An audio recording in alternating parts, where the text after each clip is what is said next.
उत्तर प्रदेश की पूर्व मुख्यमंत्री बसपा सुप्रीमो मायावती अब अपने घर से बाहर नहीं निकलेंगे। यही नहीं, जो वर्तमान का जो सबसे बड़ा मुद्दा चल रहा है एसआईआर को लेकर के, उस एसआईआर के मुद्दे पर भी बहन कुमारी मायावती घर से बाहर नहीं निकली। बाबा साहब डॉक्टर अंबेडकर ने कहा था कि कारवां को यहाँ तक खींच के लाए हैं, उसमें बड़ा त्याग और तपस्या लगा है। अगर हो सके तो इस कारवां को रोक लेना, अगर आगे न ले जा पाना तो यहीं रोक लेना, पीछे मत जाने देना। देश के गृह मंत्री अमित शाह जी ने सदन में कहा था कई बार कि अंबेडकर अंबेडकर अंबेडकर अंबेडकर रटने वाले अगर इतना भगवान का नाम रटते तो उन्हें स्वर्ग मिल जाता। अगर हम केवल एनसीआरबी के रिपोर्ट की बात करें तो इस उत्तर प्रदेश में लगभग 80,000 दलितों के ऊपर अपराध दर्ज हुए हैं।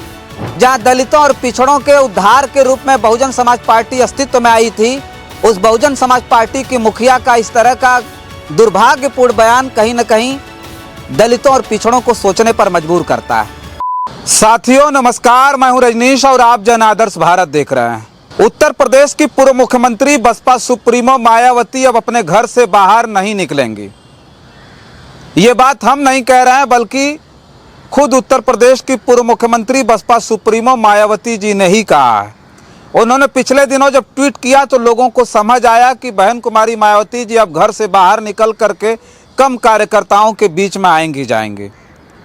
मौका था 6 दिसंबर का। 6 दिसंबर को बाबा साहब डॉक्टर भीमराव अंबेडकर का परिनिर्वाण दिवस था। बहुजन समाज पार्टी ने नोएडा में एक बहुत बड़ा कार्यक्रम रखा। उस कार्यक्रम में लोगों को उम्मीद थी कि बहन कुमारी मायावती मुख्य अतिथि होंगी। पूरे देश भर के लोग वहां उपस्थित होने वाले थे, जो बहुजन समाज पार्टी के लोग थे।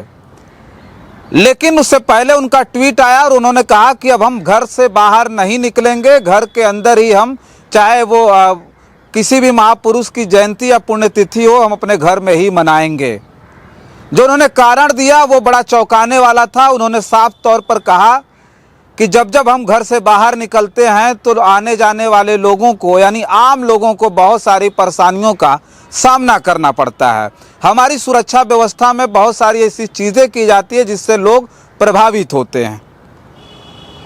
जैसे इस तरह का ट्वीट आया, तमाम जो राजनीतिक विश्लेषक हैं, तमाम जो लोग हैं, उन्होंने इस बात की चर्चाएं शुरू कर दी कि आखिर बसपा सुप्रीमो का जो ये बयान है, जो उन्होंने ये जो कहा है, वो कहीं ना कहीं बहुत दुर्भाग्यपूर्ण है। कैसे एक नेता जो जनता के बीच नहीं आएगा, जनता के बीच उनसे रूबरू होकर के बातचीत नहीं करेगा, तो इस देश में उन तमाम सामाजिक और राजनीतिक लड़ाई कैसे होगी। तो उस पर जो चर्चाएं लगातार लोगों के बीच हो रही है, उस पर आज हम एक एक करके बिंदुवार चर्चा करेंगे कि कैसे बसपा सुप्रीमो मायावती ने जो बातें कही, उन्होंने साफ तौर पर यह कहा कि हम घरों से बाहर नहीं निकलेंगे। तो बहुजन समाज को भी अब ये बात समझ लेनी चाहिए कि बहन कुमारी मायावती अब घर से बाहर बहुत कम निकलेंगी, लोगों के बीच बहुत कम आएंगी। अगर हम पिछले दिनों पे जाएं तो 2017 से अगर जो ये सरकार, वर्तमान की सरकार उत्तर प्रदेश में है, हालांकि बहुजन समाज पार्टी और समाजवादी पार्टी प्रमुख दल उत्तर प्रदेश में हुआ करते थे, इसलिए मैं कह रहा हूं कि कई पार्टियों का तो अस्तित्व अब धीरे धीरे करके अब उत्तर प्रदेश में खत्म होता जा रहा है। उसमें बहुजन समाज पार्टी भी है। बहुजन समाज पार्टी की कभी इस उत्तर प्रदेश में सरकार हुआ करती थी और मायावती जी 4-4 बार इस उत्तर प्रदेश की मुख्यमंत्री बनी। लेकिन अगर इस सरकार, वर्तमान की सरकार की बात करें, अगर वर्तमान के परिवेश की बात करें, जहां दलितों और पिछड़ों के उद्धार के रूप में बहुजन समाज पार्टी अस्तित्व में आई थी, उस बहुजन समाज पार्टी की मुखिया का इस तरह का दुर्भाग्यपूर्ण बयान कहीं न कहीं दलितों और पिछड़ों को सोचने पर मजबूर करता है। बहन कुमारी मायावती ने जो साफ तौर पे कहा कि हम घर से बाहर नहीं निकलेंगे, तो सोचिए 2017 से अब तक जो सरकार वर्तमान की भारतीय जनता पार्टी की सरकार है, अगर हम केवल एनसीआरबी के रिपोर्ट की बात करें तो इस उत्तर प्रदेश में लगभग 80,000 दलितों के ऊपर अपराध दर्ज हुए हैं। और अधिकतर जो है अपराधों पर बहन कुमारी मायावती जी चुप्पी साधी रहीं, घर से बाहर निकलने की बात ही छोड़िए, वो घर से बाहर नहीं निकली। कई बार संविधान को लेकर के जो वर्तमान की सरकार रही, चाहे केंद्र की सरकार हो चाहे उत्तर प्रदेश की सरकार हो, संविधान को लेकर के कई हमले बोले, आरक्षण को लेकर के कई बार लूट की कोशिश हुई, लूट भी हुई आरक्षण में दलितों और पिछड़ों के। उस वक्त भी मायावती जी चुप रहीं और उसके साथ साथ वो घर से बाहर नहीं निकली।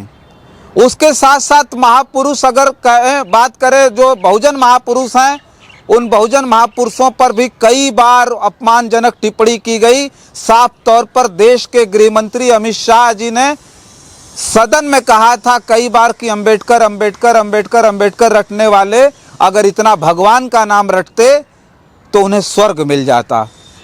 ऐसी अपमानजनक टिप्पणी पर भी बहन कुमारी मायावती जी घर से बाहर नहीं निकली थी। सोचिए आप, उसके साथ साथ बहुत ऐसे मामले आए जिस पर बहन कुमारी मायावती बाहर घर से नहीं निकली। तो लोगों को इस बात का अंदाज़ा हो जाना चाहिए कि बहन कुमारी मायावती हो सकता है कि चुनाव में रैलियों में बाहर तो निकल पाएं, लेकिन ऐसे तमाम मुद्दों पर वो बाहर नहीं निकलेंगी, अपने कार्यकर्ताओं के बीच में नहीं आएंगी, खास करके बहुजन समाज के बीच में नहीं आएंगी। बहन कुमारी मायावती घर में बैठ करके ही बहुजन समाज पार्टी का संचालन करेंगी। उस बहुजन समाज पार्टी का जिसे खड़ा करने में मानवर कांसीराम साहब ने अपना पूरा जीवन खत्म कर दिया। उन्होंने साइकिल यात्रा निकाली, पैदल यात्रा निकाली, देश भर में उन्होंने भ्रमण किया। बताया जाता है कि कई दिनों तक वो भूखे रह गए। वो मानवर कांसीराम साहब ने इस बहुजन समाज पार्टी को खड़ा किया था और वर्तमान में बहुजन समाज पार्टी की मुखिया मायावती जी अब उस संगठन को संचालित करने के लिए घर से बाहर नहीं निकलेंगे। वो घर में रह करके इस पूरी पार्टी का संचालन करेंगे। आप सोचिए, यही नहीं, जो वर्तमान का जो सबसे बड़ा मुद्दा चल रहा है एसआईआर को लेकर के, उस एसआईआर के मुद्दे पर भी बहन कुमारी मायावती घर से बाहर नहीं निकली और उनके कथनानुसार ना ही निकलेंगी, क्योंकि वो जैसे ही किसी भी कार्यक्रम के लिए बाहर आएंगी तो जनता को बहुत परेशानी होगी। इस देश के लोगों को उनके बाहर आने के बाद जैसे ही वो घर से बाहर किसी कार्यक्रम के लिए जाएंगी तो जनता में बहुत ज़्यादा परेशानियां हो जाएंगी, क्योंकि उनकी सुरक्षा व्यवस्था में पूरी तरह से जाम लगेगा। पूरा जो है सुरक्षा व्यवस्था सड़कों को बंद कर देगी। जब सुरक्षा व्यवस्था में सड़कें बंद कर दी जाएंगी, खाली रास्ता जब रखा जाएगा तो जनता को बहुत परेशानी होगी। इसलिए वो अपने कार्यकर्ताओं के बीच में भी नहीं आएंगे। इस बात को आप समझ सकते हैं कि कितना दुर्भाग्यपूर्ण है ये। और इस मामले पर हम इसलिए चर्चा कर रहे हैं कि आने वाले वक्त में जो वर्तमान की जो लड़ाइयां हैं, वर्तमान का जो राजनीतिक परिवेश है, उस परिवेश में बहुजन समाज के उन तमाम नेताओं का सड़कों पर उतरना कितना ज़रूरी है। इससे पहले जो बहुजन समाज की स्थिति थी, बाबा साहब डॉक्टर अंबेडकर ने कहा था कि हम जिस कारवां को यहाँ तक खींच के लाए हैं उसमें बड़ा त्याग और तपस्या लगा है। बहुत त्याग तपस्या के फलस्वरूप हम इस कारवां को यहाँ तक खींच के लाए हैं। अगर हो सके तो इस कारवां को रोक लेना, अगर आगे न ले जा पाना तो यहीं रोक लेना, पीछे मत जाने देना। लेकिन आप समझ सकते हैं कि वो कारवां कहाँ जा रहा है। उत्तर प्रदेश की राजनीति की बात करें तो बहन कुमारी मायावती की इन्हीं नीतियों ने बहुत ऐसे दलों को जन्म दे दिया है। चंद्रशेखर रावण की बात करें तो लगातार चंद्रशेखर रावण जो सांसद हैं और जो है अपनी खुद की पार्टी, उनकी आज़ाद समाज पार्टी है, उसके राष्ट्रीय अध्यक्ष हैं और बहुजन समाज के तमाम लोगों के मुद्दों पर, दलितों में जो कुछ भी मामले बड़े आ रहे हैं उसमें खुद चंद्रशेखर रावण ने पहुंचना शुरू कर दिया, लोगों का भरोसा जीता है। उसके साथ साथ उत्तर प्रदेश में प्रमुख विपक्षी दल समाजवादी पार्टी के मुखिया अखिलेश यादव ने दलितों, पिछड़ों और अल्पसंख्यकों की मदद की है। जो उन्होंने पीडीए बनाया, उस पीडीए के अनुसार उन तमाम पीड़ित लोगों को, चाहे वो दलित रहे हों, चाहे वो पिछड़े रहे हों, अल्पसंख्यक रहे हों या फिर अन्य समाज के रहे हों, उन्होंने मदद की है और पहुंचने का प्रयास भी किया है। धीरे धीरे बहुत सारी चीज़ों में अखिलेश यादव ने बदलाव किया। कभी एक वक्त था कि अखिलेश यादव को जो है कहा जाता था कि अखिलेश यादव दलित विरोधी हैं। अखिलेश यादव ने भी प्रेस कॉन्फ्रेंस में ये बात मान ली थी कि पूर्व में हमसे बहुत सारी गलतियां हुई हैं और ये सब सारी गलतियां जानकारी के अभाव में हो गई थी, बहुत सारी चीज़ें पता नहीं चल पाई। लेकिन आने वाले वक्त में वो सब सारी गलतियां ना हो, उसके लिए अब समाजवादी पार्टी के मुखिया अखिलेश यादव फूंक फूंक करके कदम रख रहे हैं। अखिलेश यादव ने तमाम ऐसे मुद्दे आए दलितों के मुद्दे पर, उन्होंने लोगों की मदद की। लेकिन बहन कुमारी मायावती एक तरफ, दूसरी तरफ अगर हम बात करें हाल के मामलों की अगर बात करें तो अभी आपने देखा होगा कि रायबरेली में एक जो है दलित समाज के व्यक्ति को पीट पीट करके मार दिया गया था। उस व्यक्ति को जो भीड़ पीट रही थी, भीड़ के बीच में उस पीटता हुआ शख्स ने राहुल गांधी का नाम लिया, तो पीटने वाली भीड़ ने कहा कि यहाँ सब के सब बाबा वाले हैं, यानी योगी आदित्यनाथ वाले हैं। योगी आदित्यनाथ उत्तर प्रदेश के मुख्यमंत्री हैं और मुख्यमंत्री के लोग, जैसा कि उन सबों ने कहा, उस भीड़ ने कहा हम बाबा वाले लोग हैं, तो योगी आदित्यनाथ के लोगों ने उस दलित को पीट पीट करके मार डाला था। बहन कुमारी मायावती घर से बाहर नहीं निकली। लेकिन ऐसे तमाम मुद्दे आए जिसमें समाजवादी पार्टी के मुखिया अखिलेश यादव ने लोगों की आर्थिक मदद की। बहुत सारे ऐसे मामले हैं जिनमें उन्होंने पहुंचने की भी कोशिश की, अपना प्रतिनिधि मंडल भेज करके उनकी मदद कराई है। तो अखिलेश यादव की बात हम इसलिए कर रहे हैं कि अखिलेश यादव ने जो पीडीए का नारा दिया था, जिन्हें लगातार दलित विरोधी कहा जा रहा था कि वो दलित विरोधी हैं, बहुत हद तक अखिलेश यादव ने अब उसमें सुधार करने की कोशिश की है। पिछड़ा दलित और अल्पसंख्यक की वो जो लड़ाई है वो अब हम लड़ेंगे। तो आने वाले वक्त में जिस तरह की परिस्थितियां उत्तर प्रदेश में बन रही हैं, राजनीतिक परिस्थितियां जिस प्रकार की बन रही हैं, उसे लेकर के चर्चाएं इतनी तेज हैं कि लोग अब कहने लगे हैं कि उत्तर प्रदेश में जो बहुजन समाज पार्टी है, जिनकी मुखिया अब घरों से बाहर नहीं निकलना चाहती हैं, ऐसे में समाजवादी पार्टी की काफ़ी ज़्यादा जिम्मेदारियां भी बढ़ जाती हैं।